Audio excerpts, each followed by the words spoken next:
80,000 कुणबीचे प्रमाणपत्र आपल्या या बीड जिल्ह्यात मिळालेले आहेत. त्याचं रेकॉर्ड सुद्धा आहे, तेही आपण तपासून पाहू शकता.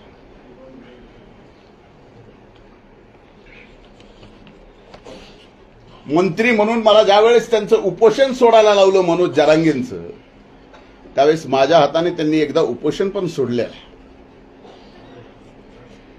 तसं माझं त्यांचं काही वैर नाही. जीवनामध्ये कधीच 17 तारखेची सभा सोडता मनोज जरांगेच्या विरोधात मी एका शब्दानेही बोललेलो नाही, एक आरोपही केला नाही. आणि अशा परिस्थितीमध्ये एकीकडे आपण सर्व समाजाला 18 पगड जातीला बहुजन समाजाला सोबत घेऊन जात असताना हा व्यक्ती कसाच आता आवरत नाही, म्हणून यालाच पूर्णपणानं राजकीय सामाजिक एवढंच नाही तर मनोज जरांगेंना वाटतं की धनंजय मुंडे या पृथ्वी तलावरच नसावा.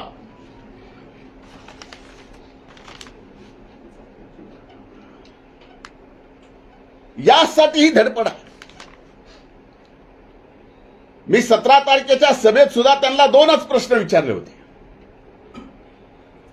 त्या 2 प्रश्नाचे उत्तर आतापर्यंत या ठिकाणी मिळालेले नाहीत. माझी विनंती आहे माध्यमांना की हे 2 प्रश्न पुन्हा एकदा आपण विचारा. आपण लोकशाहीचे 4था स्तंभ आहात. मी पहिला प्रश्न विचारला होता की मराठा समाजाला खरंच ओबीसी मध्ये जाऊन फायदा आहे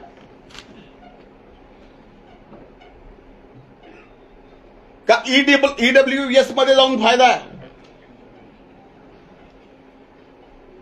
आणि याचं खरं भरं 12.5 कोटी जनतेच्या समोर त्यांनी यावं, आम्ही येतो. महाराष्ट्राच्या जनतेच्या समोर एकदा होऊन जाऊ द्या की फायदा ईडब्ल्यूएस मध्ये की फायदा ओबीसी मध्ये. त्याचं उत्तर नाही आलं.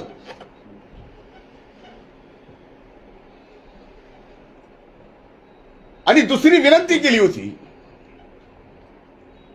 तो ओबीसीचा एल्गार मेळावा होता.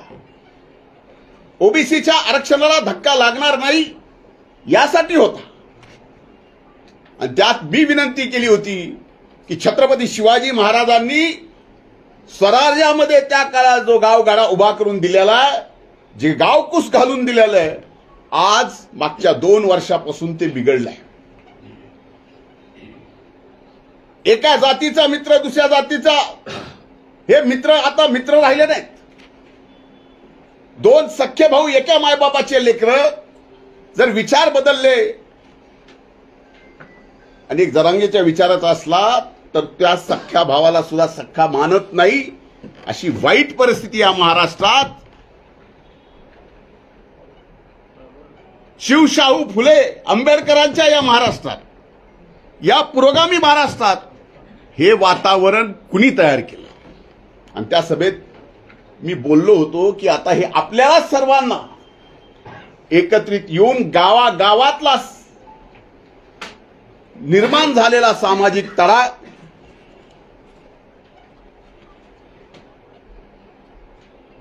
आपल्याला त्या ठिकाणी नीट घडी बसवावी लागेल.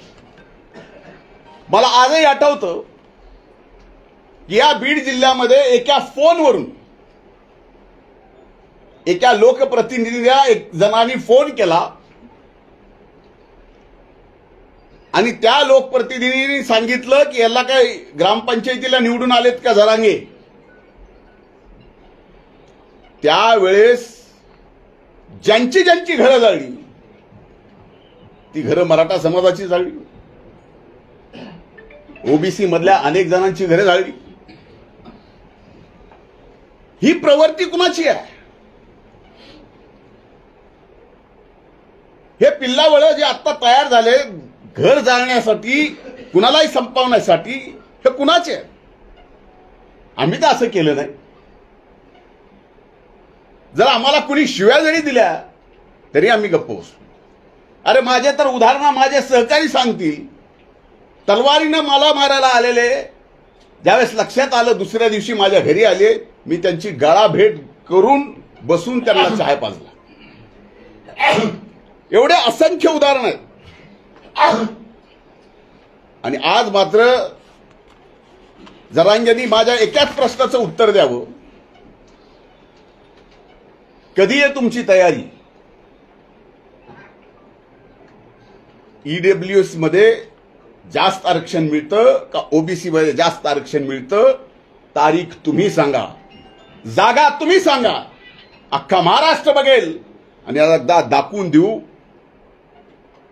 की ईडब्ल्यूएस मध्ये जास्त मिळतं का ओबीएस मध्ये जास्त मिळतं, ओबीसी मध्ये जास्त मिळतं. आणि आता मात्र मारहाणीच्या मारणाराच्या अशा पद्धत तुम्ही हक्यांना मारलं. मारामारीची प्रवृत्ती कुणाची आहे? तुम्ही वाघमाऱ्यांना मारलं, तुम्ही कर्नलला मारलं. अशा किती उदाहरणं देऊ की तुम्ही एवढ्या सगळ्या लोकांना मारलं. आणि आता मात्र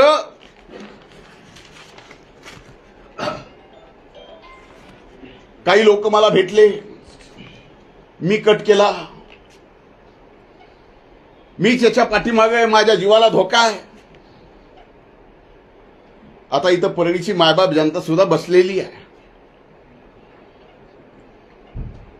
मला धोका, माझ्याकडून त्यांना धोका. काय माझं त्यांचं बांधाला बांध आहे? माझं आणि त्यांचं वैर काय? माझं आणि त्यांचं वैर एवढंच आहे की तुम्ही ओबीसीच्या आरक्षणाला धक्का लावू नका, मराठा आरक्षण घ्या. त्या लढाईमध्ये सुद्धा आम्ही तुमच्या खांद्याला खांदा लावून चढू. 2 दिवसांनी निवडणुकीच्या तोंडावर काहीतरी नावं घ्यायची. आता मी गेस्ट हाऊसला दर सोमवारी बसतो. अनेक सहकारी आहेत, अनेक जण येतात, भेटतात, बोलतात. कुणाला बाजूला जाऊन बोलावं लागतं. आता जे अटक केले त्यापैकी कुणी मला भेटला असेल, बाजूला जाऊन बोलला असेल. मी सामान्य सरळ माणूस आहे आणि भेटल्याने बाजूला बोलल्याने मला कळत नाही ह्याच्यात कुणी कसला कट रचला जातो का. त्यांना पाठवून, ते त्यांचेच कार्यकर्ते आहेत ना. अटक झालेले कार्यकर्ते त्यांचेच, बोलणारे कार्यकर्ते त्यांचेच, कबुली जबाब देणारे कार्यकर्ते त्यांचेच. आणि आरोप मात्र पूर्ण माझ्यावर करतात. आणि अशा बाबतीत कट करण्याचं म्हणजे कम्प्लिटली मला माझ्या जीवनामध्ये एक मर्डरर म्हणून माझी इमेज अशा पद्धतीची ते तयार करतायत. याला कारण अनेक आहेत. कारण मी एका सभेत दिलेले 2 समोर त्यांच्या प्रश्न उपस्थित केलेले, त्यांना स्टेजवर एकत्र येऊन बोलायची त्यांची तयारी नाही.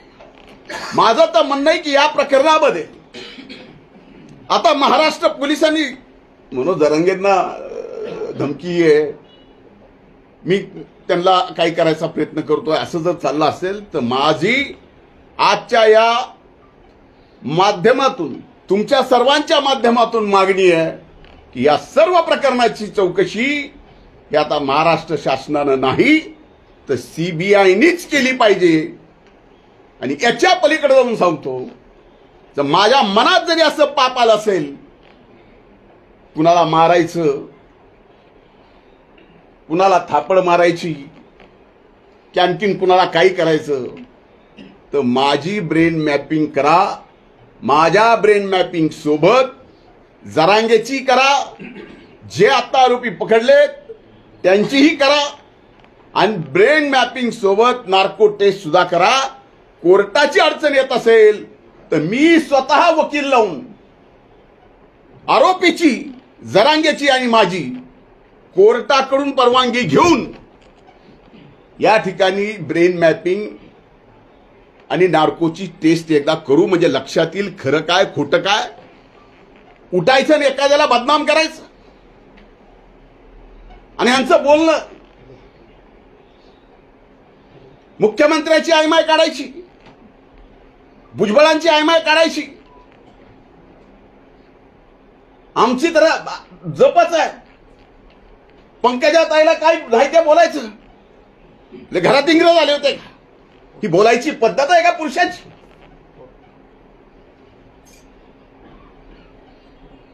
आपल्यापैकी कुणाला आपल्या आई बहिणीवर जर शिवी दिली तर राग येणार नाही, पण तरी सुद्धा गप गुमान आम्ही तो राग गिळलाय. का? तो हो, आम्हाला सुद्धा वाटतं की मराठा समाजाला आरक्षण दिलं गेलं पाहिजे, पण ते ओबीसीच्या आरक्षणाला धक्का न लागता. आता त्यांच्याकडे काय आहे, काय दाखवणार आहे, 4 दिवसानं काय दाखवणार आहे मलाही म्हणता येतं. माझ्याकडे काय आहे काय नाही, 4 दिवसांनी काय दाखवायचं. आज आर्टिफिशियल इंटेलिजन्सनी काही तयार करता येतं, काही. आता माझं म्हणतात फोनवर बोलणं झालं. एकमेव माझा फोन आहे जो 24 तास चालू असतो. मी का चालू ठेवतो? का माझ्या आजूबाजूला आणि ज्यांचा सगळ्यात जास्त माझ्यावर विश्वास आहे ते गरीबातले गरीब माणसं, आणि त्यांना कुठली अडचण आली तर त्या अगोदर माझा फोन लावतात. त्यांची अडचण होऊ नये म्हणून मी माझा फोन चालू ठेवतो. सहकार्याला तर बोलतोच, पण त्यांच्या अडचणी सोडवतो. आता त्याच्यात जर मला कोणी फोन केला आणि बोलले तर याचा अर्थ त्या अर्थाने बोललो, त्यांना संपवण्याच्या ह्याच्या संबंधित बोललो. कशासाठी? आणि ह्या सगळ्या गोष्टी मनोज जरांगेजी फार महागात पडणार आहे. कर्मा रिपीट्स. जेवढं तुम्ही खोटं कराल तेवढं खोटं तुमच्या विरोधात सुद्धा फिरेल, हे लक्षात ठेवा. आणि मला संपवायचं म्हणजे का? मी त्या दिवशी पहिल्यांदा ओबीसी एल्गार, पहिल्यांदा जीवनात ओबीसीचं आरक्षण तशाला तसं राहिलं पाहिजे म्हणून मी व्यासपीठावर गेलो. कारण बाकीच्यांनी तर मला लाता हकलू बाहेर काढलं होतं. एका ठराविक जातीमधून हकलू लाता मारून, म्हणून ओबीसीच्या व्यासपीठावर गेलो. ओबीसीच्या संरक्षणाला धक्का नाही लागला पाहिजे एवढं बोललो. आणि त्याच्यासोबत आणखीन एक गोष्ट बोललो की जरांगेंच्या आंदोलनाच्या काळात जे 500 मराठा समाजाच्या बंधू भगिनींनी आपली प्राणाची आहुती दिली, हे सगळं आरक्षण जे आहे हे कसं मिळणार होतं, काय मिळणार होतं त्यांनाच माहित. पण त्यांना फसवलं म्हणून 500 जीव गेले. सुरुवातीलाच ईडब्ल्यूएस जर विषय झाला असता तर त्या 500 जणांचा जीव वाचला असता. नाहीतर त्या 500 जणाला कुठं ना कुठं आज नोकरी लागलेली पाहायला मिळाली असती. तुम्ही सगळ्या गोष्टी विध्वंसकच करता. ह्याला संपून टाकील, आता मला संपून टाकील म्हणले. आता मला संपून टाकणं हे ऑन एअर जर मला धमकी देत असतील तर त्याचं काय करणार? मुख्यमंत्र्याला संपून टाकील हे ऑन एअर जर धमकी देत असतील त्याला याला कायदा नाही आहे. मग कायदा असला तर हे सरकार कायदा ते का वापरत नाही, हा माझा प्रश्न आहे. आणि राहिलं जरांगे साहेब, माझ्या जीवन मरणाचा प्रश्न, माझं जीवन मरण जे आहे ते गरीबातल्या गरीब माणसाला मोठं करण्यासाठी, आणि याच्यात माझ्यासारख्याचा जीव गेला तरी परवडत नाही. आणि त्याच्या प्रेसमध्ये वारंवार मी मराठा समाजाला सांगतोय काही करू नका, मराठा समाजाला काय करू सांगतोय काही करू नका. म्हणजे काही करावं म्हणून तो आदेश होता का काही करू नये म्हणून तो आदेश होता? हे आता अति झालंय, एवढं अति झालंय. त्यांनीच त्यांची माणसं पाठवायची, कुणाकडून तरी ओळखी करून घ्यायच्या, ओळख झाली की फोटो काढायचा, फोन करायचा. आम्ही आपल्या कामात, आम्ही काय फोनवर असं कधीच कुठलं बोललेलं नाही. होऊ द्या ना एकदा, जे व्हायचंय ते. याला ब्रेन मॅपिंग, नार्को आणि सीबीआय. आणि मी माननीय मुख्यमंत्र्याला आज या प्रेस कॉन्फरन्स म्हणून विनंती करतोय की काहीही करून या प्रकरणाची चौकशी सीबीआय कडेच गेली पाहिजे. त्याच्याशिवाय आता हा धनंजय मुंडेही स्वस्थ बसणार नाही आणि स्वस्थ बसू देणार पण नाही. आमच्यासारख्याला संपवलं निघाले. केले काय? आरक्षणाची बाजू घेतली. 25 वर्ष लढलो आणि 25 वर्ष आरक्षणासाठी लढल्यानंतर आज एका व्यक्तीच्या प्रवृत्तीमुळे माझ्यावर ही वेळ यावी. त्यांच्या विरोधात कुणी बोललं, हक्के बोलले की हक्याला मार, वाघमारे बोलले की वाघमारेला मार, करणार बोलले की करणारला मार. दादागिरी कुणाची आहे? समाजामध्ये अंतर कुणी पाडलं? अंतरवेलीतूनच पडलं ना. त्यामुळे अशा खोट्या नाट्या केसेस करून तुम्हाला जर वाटत असेल की या बहुजन समाजाचा, ओबीसी समाजाचा माझ्यासारखा एक कार्यकर्ता गप राहील, असं नाही. तुम्ही जरा तुमचं मागून बघा. तुमचे मेहण्याचे वाळूचे ट्रक किती पकडले? मी आता सरकारला विचारणार आहे, काय त्यात ऍक्शन झाली? एका सामान्य साधा जर एखादा वाळूचा व्यावसायिक असेल त्याला एनपीडीए मध्ये घालतात. यांची यादी सरकारला देऊन सरकारने काय केलं हेही मला विचारावं लागणार आहे. पण माझ्या आई वडिलांनी कुणाला असं पुढे करून आणि तसं पुढे करून कुणाला संपवायचं कधीच कुणाला शिकवलेलं नाही. माझं तोंड वैद्यनाथाच्या प्रभूकडे आहे. पण विनाकारण असले खोटारडे ज्याला काही अर्थ नाही असे आरोप तुम्ही माझ्यावर करून समाजात संपवायचा प्रयत्न कराल, जीवनातून उठवायचा प्रयत्न कराल. जरांगे असं करू नका. आपलं वैर काय आहे? एक लढाई आहे. तुम्ही ओबीसीचं घेऊ नका. तुम्हाला जे पाहिजे ते ईडब्ल्यूएस मधून घ्या किंवा आणखीन कुठलं घ्यायचंय ते घ्या. ते 10% सुद्धा टिकलंय राज्य सरकारने दिलेलं. आता त्या आरक्षणावर बोलत नाहीत. त्यांना आता शेतकरी नेता व्हायचंय. त्यांच्या दृष्टीने आता 500 मराठा समाजाचे बंधू भगिनी गेल्या त्याचं दुःख नाही आहे. त्यांना नसलं तरी आम्हाला आहे, सरकारलाही आहे. पण अशी थोतांडगिरी करू नका. तुम्हाला एका समाजाने डोक्यावर घेतलंय. आजही त्या समाजाला वाटतं की आपलं काहीतरी चांगलं होईल. समाजाला वाटतं, मला नाही. आणि कृपा करून मी जे 2 प्रश्न विचारलेत, कधी, कुठं, कसं, या एकदा समोर. ओबीसी का ईडब्ल्यूसी? तुम्ही तर आता ओबीसीला मारता म्हणला. ते म्हणले धान्याचं बीज ठेवायचं नाही. ही धमकी नाही. ऑन इयर धनंजय मुंडेचं बीज सुद्धा ठेवायचं नाही. ही ऑन इयर धमकी कुणाला दिली? वंजारी जातीचं बीज सुद्धा ठेवायचं नाही. एका जातीला ऑन इयर धमकी कुणी दिली?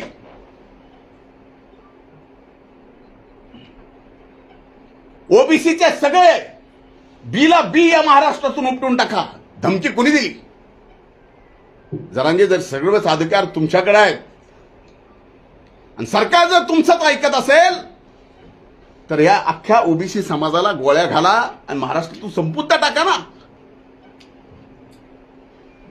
गोळ्या घाला, आम्हाला संपून टाका.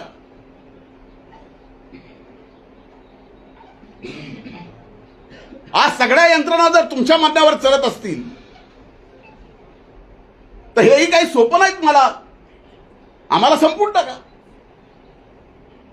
फक्त तुम्ही राहा. मला आजही आठवतं ज्यावेळेस 17 तारखेच्या सभेत मी ईडब्ल्यूएस आणि ओबीसीचा मुद्दा काढला, त्यावेळेस मराठा समाजातल्या अतिशय हुशार तत्वज्ञानी शिकलेल्या असंख्य लोकांनी फोन करून म्हणले तुम्ही जी भूमिका घेतली तीच बरोबर आहे, तिथंच न्याय मिळू शकतो. मराठा समाजातल्या अनेक तरुणांनी, अनेक माझ्या सहकाऱ्यांनी म्हणले की ही भूमिका घेतली ईडब्ल्यूएसची तरच फायदा, असा फायदा होत नाही.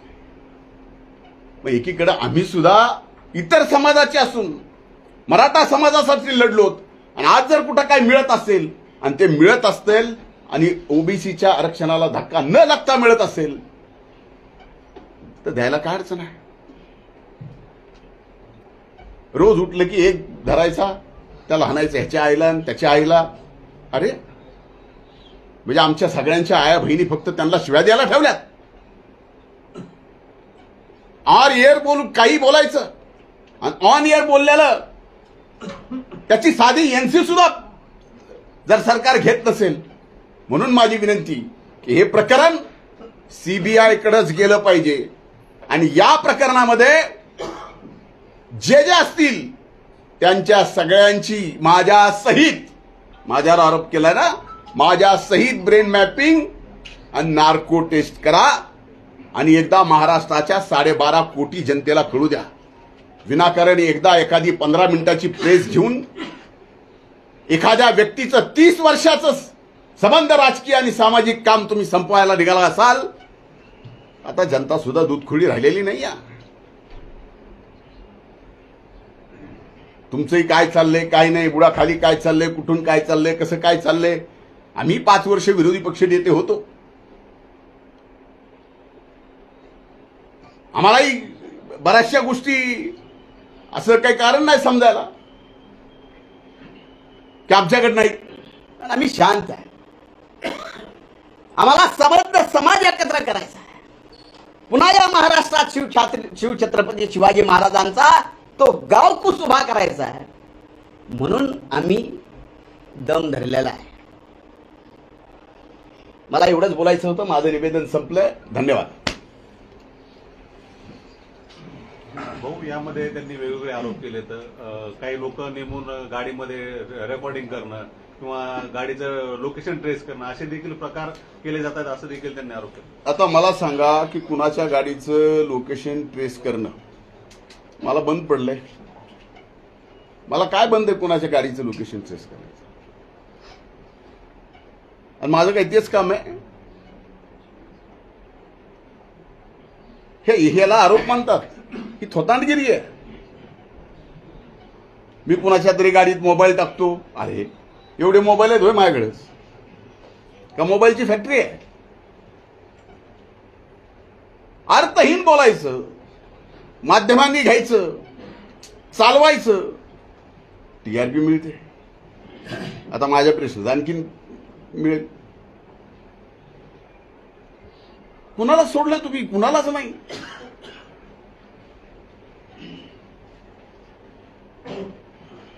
बाकी ते खुनेच्या घरावरती आता हल्ला झाला. आता थोड्या वेळापूर्वी खुनेच्या घरावरती हल्ला, आरोपीच्या घरावरती हल्ला. मला माहित नाही, मी काय ऐकलं ना. आता तुमच्याकडनंच मी सुरेश ऐकतोय. त्यांचे कार्यकर्ते असतील तर हे नेमकं जाणून बुजून कारस्थान केलं जाते का? आता हे बघा, एक लक्षात घ्या, खुने त्यांचेच, गरुड त्यांचाच, सगळे आरोप त्यांचेच. बरोबर आहे. तेच आरोप करणार, तेच सांगणार, सगळं तर त्यांचं आहे. आता खुनेच्या तुम्ही म्हणताय तसं, मी तर माझ्याकडे बातमी नाही, तुम्ही म्हणताय तसं जर खुनेच्या घरावर हल्ला झाला असेल तर ते सुद्धा त्यांच्याच लोकांनी केला असेल आणि पुन्हा आमची नावं घ्यायची. म्हणून मी म्हणलंय की हा तपास पूर्णपणानं सीबीआय कडे दिला गेला पाहिजे. काही जरी म्हणलं एक मिनिट माननीय मुख्यमंत्र्याला या बोलण्याचं वाईट वाटेल, पण इथली पोलीस यंत्रणा कुठल्याही जाती धर्माची असो यांना घाबरून आहेत. म्हणून करते करविते ह्या सगळ्या गोष्टीचे तेच आहेत. गंगाधर कालकुटे यांना डुकरासारखं धोरण नेऊन मारू अशा पद्धतीचा जो दादा गरड नावाचा जो कार्यकर्ता आहे त्यांनी तुम्ही धमकी दिल्याचाही सांगतोय, कार्यकर्ता कबुली. मी धमकी दिली? अरे गंगाधर माझा चांगला मित्र आहे. आता एवढी मैत्री आहे की सांगू का मैत्रीचा खुलासा करू? त्या सभेत मी बोललो होतो, त्या सभेत मी बोललो होतो की एका माझ्या मित्रांनी 1:45 वाजता मला फोन केला, तू सभेला येणार आहेस का? आठवतं का सुरेश? मी त्यावेळेस त्याला म्हणलं काय नक्की नाही बाबा, काय भुजबळ साहेब कशी येते तशावरती माझं ठरणार आहे. नाही म्हणले तुम्ही येणार नसाल तर आम्ही गोंधळ करायचा ठरविला. ते रेकॉर्ड माझ्याकडे आहे. हेच ते काळकुटे लोकसभेला फॉर्म भरला कसा? त्यावेळेस माझ्याकडे येऊन 4-4, 8-8 तास बसायचे. कसे? कशासाठी? फॉर्म भरला पण प्रचार नाही का? आता हे एवढं आणखीन डिटेल समजून सांगणं एवढे सुरेश तुम्ही.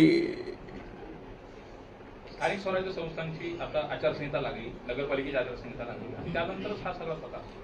आता तुम्हाला याच्यातनं तरी काहीतरी समजावं की हे कशासाठी चाललंय आणि सगळ्यांचाच टार्गेट फक्त धनंजय मुंडे का? एवढ्या जणाला आवरण आहे का काय? मी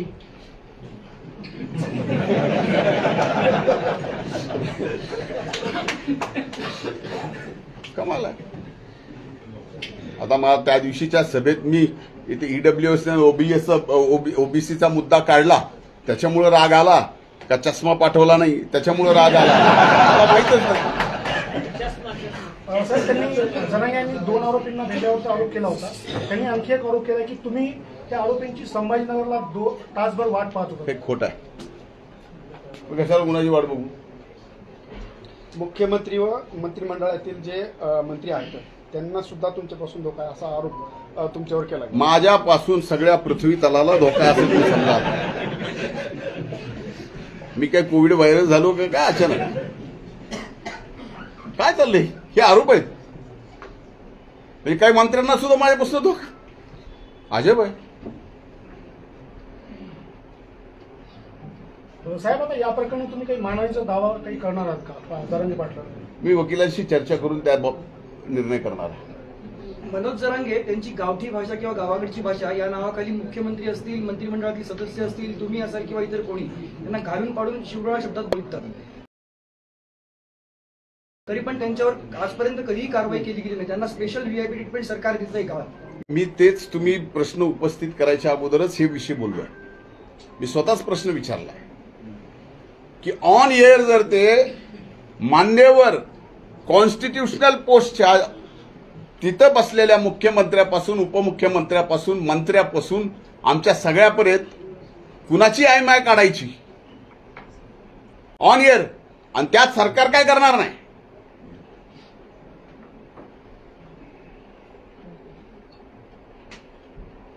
आम्ही काय एवढे बुळे नाहीत ह्या सगळ्या गोष्टी न समजायला.